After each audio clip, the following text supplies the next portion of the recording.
So let's discuss the topic naming of coordination compounds. ये जो topic है naming of coordination compound, this is very very very important for every book. चाहे वो Punjab board है चाहे CBSE है, इसमें से एक क्वेश्चन बनता ही है. एंड जो नेमिंग है, अगर आपने इसको थोड़ा बहुत भी इधर उधर लिख दिया, like there is a spelling mistake या आपने ऑक्सीडेशन स्टेट नहीं लिखी, तो ऐसा नहीं है कि मार्क्स कट होते हैं. ऐसा होता है कि पूरे का पूरा ही गलत हो जाता है. क्लियर? सो इसीलिए इसमें हर स्पेलिंग का भी आपको ध्यान रखना पड़ेगा, ऑक्सीडेशन स्टेट का भी, यानी कि जितने रूल्स हैं उसको आपको प्रॉपरली उसका ध्यान रखना पड़ेगा. सो लिख लीजिए आपका आज का topic naming of coordination compounds. लिख लीजिए टॉपिक नेम.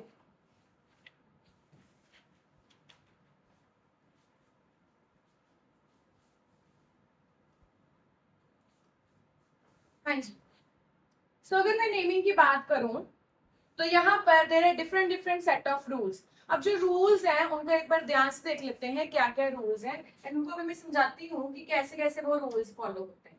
जैसे कि first rule is name the cation first. First rule क्या है हमारा? Name the cation first. Cation कौन सा होता है? पॉजिटिव वाला. सो आपको पहले किसका नेम लिखना है? पॉजिटिव वाले का. फिर किसका नेम लिखना है? नेगेटिव वाले का. फॉर एग्जाम्पल मान लीजिए ऐसा है complex. Let me change the color. हाँ जी. मान लीजिए ऐसा एक कॉम्प्लेक्स है, ठीक है, और जो इसके पीछे जो लगे हुए हैं आयंस, दैट इज Cl2. तो आप सबसे पहले किसका नेम लिखोगे? कॉम्प्लेक्स का नेम लिखोगे या Cl का नेम लिखोगे? जो पहली चीज पढ़ी है उसका नेम लिखना है. पहले कॉम्प्लेक्स पढ़ा है फिर Cl है. इट मीन्स आपका जो कॉम्प्लेक्स है वो क्या है? जो कोई कॉम्प्लेक्स है वो केटायन है, एंड Cl क्या है यहाँ पर? नेगेटिव. जो चीज पहले है ना उसका नेम पहले लिखना है. पहले कॉम्प्लेक्स पढ़ा है, पहले कॉम्प्लेक्स का नेम लिखेंगे, एंड में Cl का नेम लिखेंगे. और अगर आपके पास ऐसा कुछ है, फॉर एग्जाम्पल कि पहले आपके पास K4 और फिर कॉम्प्लेक्स है, इसमें सबसे पहले किसका नेम लिखोगे? K का है कॉम्प्लेक्स का? K का. यस, समझ में आ गया. K का नेम पहले क्यों लिखना है? जो चीज पहले है, पहले वाली चीज क्या होती है? केटायन. इसमें K पॉजिटिव है एंड कॉम्प्लेक्स क्या है? नेगेटिव. सो आपको यहाँ पर जो पहले चीज है उसका नेम लिखना है. कैसे लिखना है वो हम अकॉर्डिंग टू रूल्स देखेंगे. ठीक है, समझ में आ गया. So name the cation first, जबकि जो चीज पहले है उसका नेम पहले लिखना है. जैसे कि NaCl में भी Na पॉजिटिव Cl नेगेटिव होता है. पहले हम Na पॉजिटिव लिखते हैं ना, फिर Cl नेगेटिव लिखते हैं. समझ में आ गया बच्चे? क्लियर है फर्स्ट रूल? बोलिए. Second rule, name the ligands before metal. अब मैं आपको पूरा ये डिटेल में बताने लगी हूँ कि कैसे आपको लिगेंड्स की नेमिंग करनी है. जो name the ligand before metal है, इसको हम आगे रूल्स को डिटेल में डिस्कस करते हैं. Third rule is alphabetical ligand order. Ligands को अल्फाबेटिकल लिखना है. फोर्थ इज प्रीफिक्स कौन से यूज करने हैं, ऑक्सीडेशन स्टेट कौन से यूज करनी है. ये सारा हम नीचे जो है बाकी स्लाइड्स में डिटेल में डिस्कस करते हैं. ठीक है, लेट्स मूव फर्दर. देखते हैं हमारे पास नेक्स्ट क्या है. रूल नंबर 2 जो मैंने अभी बात कर रही थी कि जो लिगेंड्स के नेम हमने कैसे लिखने हैं, जस्ट एग्जांपल देके समझाती हूँ आपको. ठीक है, फॉर एग्जांपल यहाँ पर एक कॉम्प्लेक्स है. Let's take an example of complex COCl3NH3 राइस. ठीक है, COCl3NH3 क्या है यहाँ पर? ट्राइस. ब्रैकेट में बाहर 3. ठीक है जी, समझ में आ गया. और इसके ऊपर जो चार्ज है दैट इज पॉजिटिव, मान लीजिए ऐसे. तो इसका नेम हम कैसे लिखेंगे? मैंने क्या लिखा है? Naming ligands. जो लिगेंड का नेम एक तो मेटल से पहले लिखना है, एंड लिगेंड का नेम क्या लिखना है? अल्फाबेटिकल ऑर्डर में लिखना है. फॉर एग्जाम्पल यहाँ पर मेटल कौन सा है? CO, यानी कि कोबाल्ट. Cl भी क्या है यहाँ पर? लिगेंड. NH3 भी क्या है यहाँ पर? लिगेंड. तो पहले लिगेंड्स के नेम लिखने हैं. किसके नेम लिखने हैं? अब यहाँ पर पॉजिटिव नेगेटिव की तो बात ही नहीं, क्योंकि एक ही चीज प्रेजेंट है. ठीक है, तो पहले हम लिगेंड के नेम लिखेंगे, यानी कि Cl का और NH3 का. क्या नेम है Cl का? क्लोरिडो. क्या नेम है? NH3 का नेम क्या है? अमाइन. क्या नेम है? इसका C से स्टार्ट हो रहा है, इसका A से. पहले कौन सा लिखेंगे अल्फाबेटिकली? A. अमाइन. कौन सा लिखेंगे? फिर क्या लिखेंगे? क्लोरिडो. फिर कोबाल्ट लिखना है. बट इसको भी एज इट इज नहीं लिखते. यहाँ पर भी एक आगे फर्दर रूल फॉलो होता है प्रीफिक्स का, वो भी आपको बताऊंगी. फिर हम इसकी नेमिंग कंप्लीट करेंगे. आपको इतना पता चलेगा, पहले A वाला लिखना है, फिर क्या लिखना है? C मतलब क्लोरिडो वाला, फिर मेटल लिखना है. ठीक है, अगर मैं यहाँ पर पॉजिटिव चार्ज हटा के यहाँ पर बाहर भी SO4 जो है लिख देती हूँ. सो दैट हम इस पूरे का नेम कर सकते।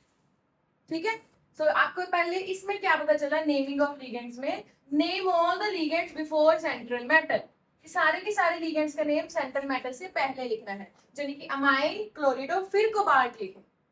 समझ में आ गया ना? आपको ये तो पता चल गया, पहले कॉम्प्लेक्स का नेम लिखना है, फिर किसका नेम लिखना है, SO4 का। कॉम्प्लेक्स में भी सबसे पहले किसका नेम लिखना है, लिगेंड्स का। किसका नेम लिखना है, फिर मेटल आयन का नेम लिखना है। Arrange the ligands name in alphabetical order. Ligand का नेम कैसे लिखना है, अल्फाबेटिकल ऑर्डर में लिखना है, यानी कि NH3 अमाइन पहले आएगा, NCCl क्लोरिडो बाद में आएगा। Use prefix to indicate the number of each ligand. अब हमें कितने लिगेंड्स प्रेजेंट है उसके लिए क्या यूज करना है, प्रीफिक्स। क्या यूज करना है, समझ में आ गया? प्रीफिक्स कौन सा यूज करना है, लाइक 1 के लिए मोनो, 2 के लिए डाई, 3 के लिए ट्राई एंड 4 के लिए टेट्रा। समझ में आ गया? सो यहाँ पर लिगेंड का नेम लिखने के लिए आप क्या यूज करोगे, प्रीफिक्स। तो बताइए मुझे यहाँ पर कितने अमाइन प्रेजेंट है, यहाँ पर NH3 कितने प्रेजेंट है, 3। तो क्या लिखेंगे यहाँ, 3 के लिए कौन सा प्रीफिक्स यूज करना है, ट्राई। क्या लिखेंगे यहाँ पर, ट्राई। ट्राई, ट्राई क्या है हमारे पास, 3 क्या है, अमाइन। अमाइन की स्पेलिंग क्या है, AMMINE। क्या स्पेलिंग है, AMMINE, ट्राई अमाइन। ठीक है, उसके बाद तो जो Cl है वो कितने प्रेजेंट है, 3। उसके लिए भी क्या लिखेंगे, ट्राई। ट्राई फिर से, एंड क्या लिखेंगे Cl को, क्लोरिडो। क्या लिखेंगे, ट्राई अमाइन, ट्राई क्लोरिडो। एक ही वर्ड में लिखना है, मतलब आपको अल्फाबेट जो स्मॉल लेटर से ही स्टार्ट करना है, स्मॉल में ही चलते जाना है, कैपिटल लेटर नहीं यूज करना। सो ट्राई अमाइन, ट्राई क्लोरिडो साथ साथ ही मिलके लिखना है। सो ये लिगेंड्स खत्म हो गए। लिगेंड के बाद किसका नेम लिखना होता है, मेटल का। कौन सा मेटल है यहाँ, CO इज कोबाल्ट। CO कौन सा मेटल है यहाँ पर, कोबाल्ट। पहले इतना समझ में आया, अभी नेम कंप्लीट नहीं हुआ, अभी हम सिर्फ इतना से देख रहे हैं कि कहाँ से शुरू करना है। तो पहले हमें वो लिखना है, कौन सा लिखना है, जो केटायन है। केटायन कौन सा है यहाँ पर, कॉम्प्लेक्स। ठीक है, कॉम्प्लेक्स में सबसे पहले किसका नेम लिखना होता है, लिगेंड्स का। यहाँ पर कौन कौन से 2 लिगेंड है, एक Cl है और कौन सा लिगेंड है, NH3। Cl और NH3 में से पहले कौन सा लिखेंगे, NH3, क्योंकि वो A से शुरू हो रहे हैं। एंड जब भी जितने नंबर ऑफ लिगेंड्स प्रेजेंट है उसके लिए प्रीफिक्स यूज करने हैं। प्रीफिक्स मतलब नंबर के आगे जो लिखना होता है। 1 के लिए मोनो, 2 के लिए, 3 के लिए, 4 के लिए टेट्रा। समझ में आ गया बच्चे? तो यहाँ पर 3 अमाइन थे, ट्राई अमाइन, 3 जो थे क्लोरिडो थे, सो ट्राई क्लोरिडो एंड कोबाल्ट लिख दिया। मैंने इतना ही लिखा है, अभी कंप्लीट नहीं हुआ नहीं। ठीक है, क्योंकि फर्दर रूल्स देखते हैं फिर पता चलेगा। पेंटा 5 के लिए एंड हेक्सा 6 के लिए। ठीक है, और ये वाली जो बात है ना कि अगर लिगेंड में ऑलरेडी कुछ प्रीफिक्स है तो हम बिस टेस्ट वगैरह लिखेंगे, वो भी बताती हूँ बाद। पहले आपको सेकंड रूल समझ आया? सेकंड रूल एक्चुअली जो है वो इतना सही है कि आपको जो लिगेंड का नेम लिखना है कैसे लिखना है, अल्फाबेटिकल ऑर्डर में। कैसे लिखना है, समझ में आ गया बच्चे? रूल नंबर 2 क्लियर है, बोलिए। ठीक है, अब हम क्या करते हैं, पहले बाकी रूल्स देख लेते हैं, फिर आप इसको इकट्ठे ही नोट डाउन करते हैं। क्लियर है बच्चे? Let's see further rules.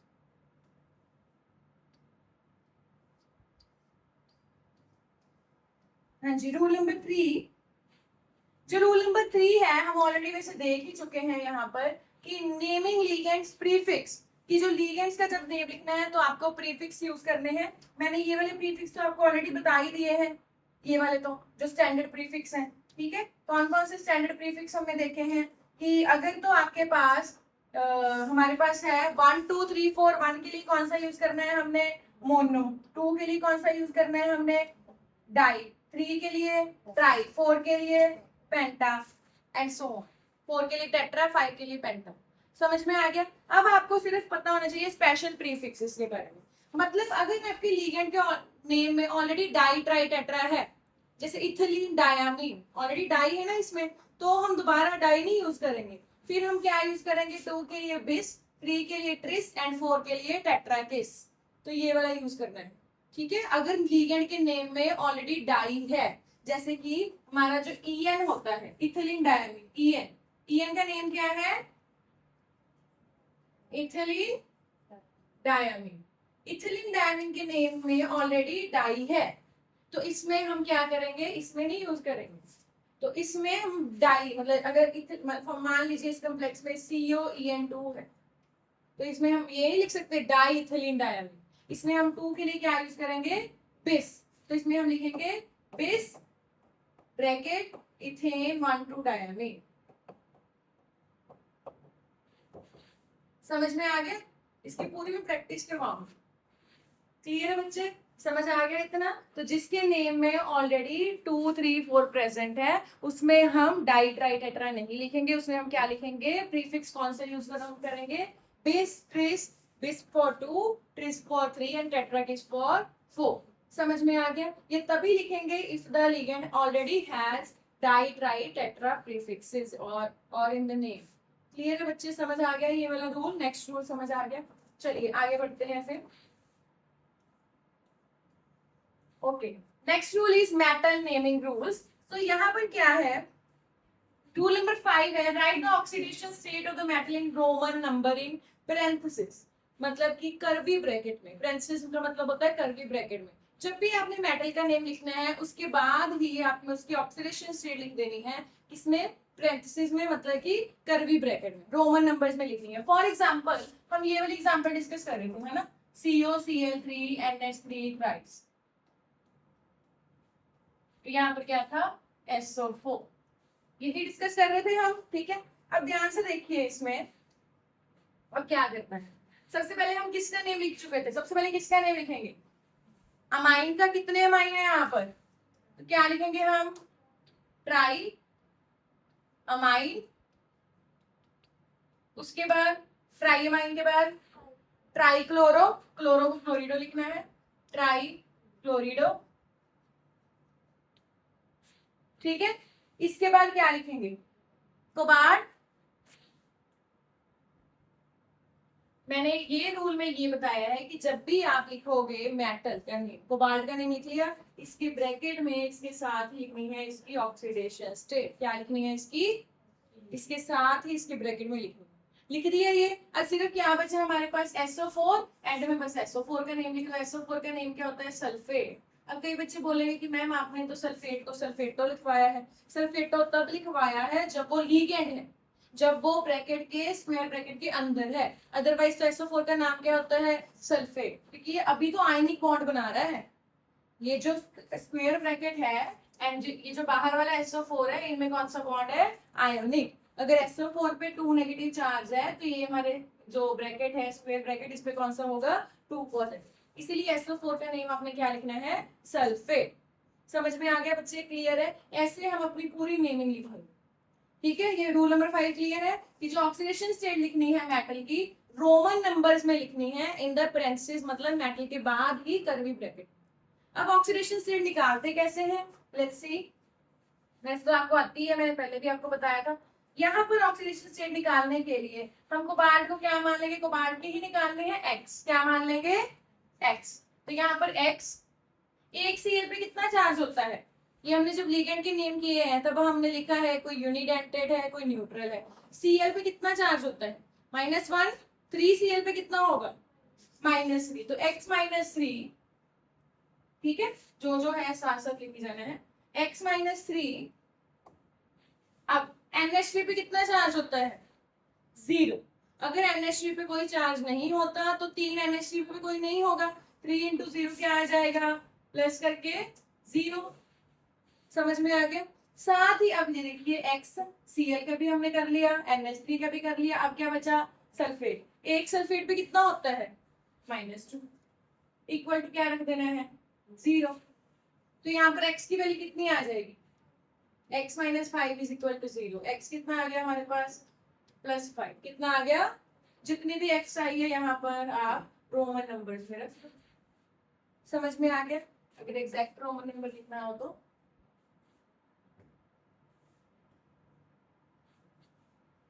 That's it, clear है। सो जो आपको मेटल की ऑक्सीडेशन स्टेट निकालनी है वो कैसे लिखनी है, रोमन नंबर्स में लिखनी है। क्लियर है, इतने सारे रूल्स क्लियर है। चलिए अब रूल नंबर 6 से करते हैं डिस्कस। 6 से naming the central metal. Central metal को जब नेम करना है, अब इसमें क्या है, अगर तो कॉम्प्लेक्स जो है आपका कैटायन और न्यूट्रल है फिर तो नेम एज इट इज रहेगा। यानी कि इसमें आपकी स्क्वायर ब्रैकेट क्या थी, पॉजिटिव वाली कि नेगेटिव वाली? तो क्या हमने मेटल का नेम चेंज किया है कोबाल्ट का, एज इट इज रखा ना कोबाल्ट। तो अगर तो आपका कॉम्प्लेक्स कैटायन है जबकि पॉजिटिव है या न्यूट्रल है तो कोई दिक्कत नहीं आती। दिक्कत कब आती है, जब आपका कॉम्प्लेक्स क्या हो, अनायन कॉम्प्लेक्स क्या हो, तब हमने क्या करना है, इसकी भी एक एग्जांपल से आपको समझाती हूँ कि जब आपका कॉम्प्लेक्स अनायन है then what to do. For example मैं यहाँ पर ये वाली एग्जांपल लिखने लगी हूँ, K4Fe(CN6), इसको नेमिंग करते हैं। सबसे पहले किसका नेम लिखूं मैं, K4 का। ठीक है, यहाँ पर 4 पोटेशियम है तो आप क्या सोचोगे, एक बार आपके दिमाग में क्या आता है कि आप क्या नेम लिखोगे K4 का? टेट्रा पोटेशियम यही आता है, पर जो भी कॉम्प्लेक्स के बाहर चीज है ना स्क्वायर ब्रैकेट के, उसको कोई भी टेट्रा वगैरह कुछ नहीं लिखना। चाहे यहाँ पर 10 पोटेशियम हो, आपको लिखना क्या है, ओनली पोटेशियम। क्या लिखना है, चाहे यहाँ पर 10 पोटेशियम हो, आपको सिर्फ पोटेशियम ही लिखना है। You will not write it as tetra potassium, tri potassium, ऐसा कुछ नहीं लिखना। सिर्फ क्या लिखना है आपने, पोटेशियम। क्लियर, क्योंकि वो स्क्वायर ब्रैकेट के बाहर है। क्लियर है, समझ आ गया? हमारा कैटायन कौन सा है, के कैटायन है, कॉम्प्लेक्स कैटायन है? के कैटायन है एंड कॉम्प्लेक्स क्या है हमारा, अनायन, जबकि नेगेटिव वाला। समझ में आ गया? पोटेशियम लिख दिया, पोटेशियम के बाद किसका नेम लिखना है, लीगेंड का। किसका नेम लिखना है, यानी कि स्क्वायर ब्रैकेट का नेम लिखना है। स्क्वायर ब्रैकेट में सबसे पहले किसका नेम लिखेंगे, लीगेंड, सीएन का। सीएन का क्या नेम है, साइनिडो। क्या नेम है, पहले साइनो यूज होता था, अब साइनिडो ज्यादा यूज होता है आफ्टर 2004, इसलिए हम साइनिडो लिखेंगे। कितने साइनिडो है यहाँ पर, 6, मतलब क्या लिखे, हेक्सा। क्या लिखे, तो हम लिखेंगे साथ ही। अच्छा, जो पोटेशियम है उसमें थोड़ी सी स्पेस छोड़ के आप लिख सकते हो कॉम्प्लेक्स का नेम। कैटायन एंड एनायन में स्पेस छोड़ सकते हैं, ठीक है। हेक्सा, यहाँ पर सीएन क्या है, साइनिडो। उसके बाद क्या लिखे हम, एफी। एफी का क्या लिखना था, फेरिक, फेरेट या फेरिक या आयरन लिखना था ना। बट जब आपका कॉम्प्लेक्स एनायन हो तो आपको नेम के पीछे क्या लिखना होता है, ए। क्या लिखना होता है, ए। जैसे सीओ का कोबाल्ट होता है, बट हम क्या लिखेंगे, कोबाल्टे। एफी का फेरेट, बस नेम के पीछे 8 लगा देते हैं। तो हम यहाँ आयरन नहीं लिखेंगे, हम क्या लिखेंगे, फेरेट। ठीक है, समझ में आ गया? और ब्रैकेट में क्या लिखेंगे, इसकी ऑक्सीडेशन स्टेट। ठीक है, सो अगर आपको कॉम्प्लेक्स बाद में आ रहा है, यानी कि अनायन है, नेगेटिव चार्ज वाला है, तो हम क्या लिखेंगे, फेरेट। ठीक है, समझ में आ गया बच्चे, क्लियर है? ये सारे रूल्स हम डिटेल में डिस्कस करेंगे जब हम अभी एग्जांपल्स करेंगे। क्लियर है? सो यहाँ पर इसकी ऑक्सीडेशन स्टेट निकालने की कोशिश कीजिए। यस, किसको एक्स मालूम है, एफी को एक्स मान लो। एक पोटेशियम पे कितना चार्ज होता है, +1, 4 पे कितना हो जाएगा, +4। क्लियर? अब उसके बाद कौन सी चीज प्रेजेंट है, एफी। एफी पे कितना है, एक्स, हमें पता ही नहीं है। उसके बाद कौन सी चीज प्रेजेंट है, सीएन। एक सीएन पे -1 एंड 6 सीएन पे =0। एक्स कितना आ जाएगा यहाँ पर, -2 = 0, यानी कि x +2। इसको रोमन नंबर्स में लिख देना है। अब बच्चे ये पूछते हैं हमें कैसे पता चलेगा सीएन पे -1। जो हमने लीगेंड्स वाली क्लास लगाई थी वहां पर पूरा आपको लीगेंड्स का एक टेबल दिया हुआ है कि इस पे -1 वाले हैं, ये न्यूट्रल है, और किस कैसे पता चलेगा किसका नेम क्या है। उस वहां पर आपको लीगेंड्स के नेम भी लिखवाए गए कि CNA साइनिडो, ठीक है, और जो Cl है वो फ्लोरिडो है। सारे के सारे नेम जो है वो लिखवाए गए। क्लियर बच्चे, समझ आ गया आपको? बोलिए। तो ये था आपके रूल्स जो थे। अब हम इसकी प्रैक्टिस करेंगे। एक बार आप सारे के सारे रूल्स जो हैं वो नोट डाउन कर लीजिए, फिर आपको प्रैक्टिस करवा के साथ ही करवा दें। ठीक है, समझ आ गया? सो इसके बाद हम प्रैक्टिस करेंगे। एक बार आप सारे के सारे रूल्स जो हैं दोबारा नोट डाउन कर लीजिए। ये रहा आपका रूल्स का ओवरव्यू। क्लियर है बच्चे? रूल्स नोट डाउन कर लीजिए अभी, फिर प्रैक्टिस करते हैं।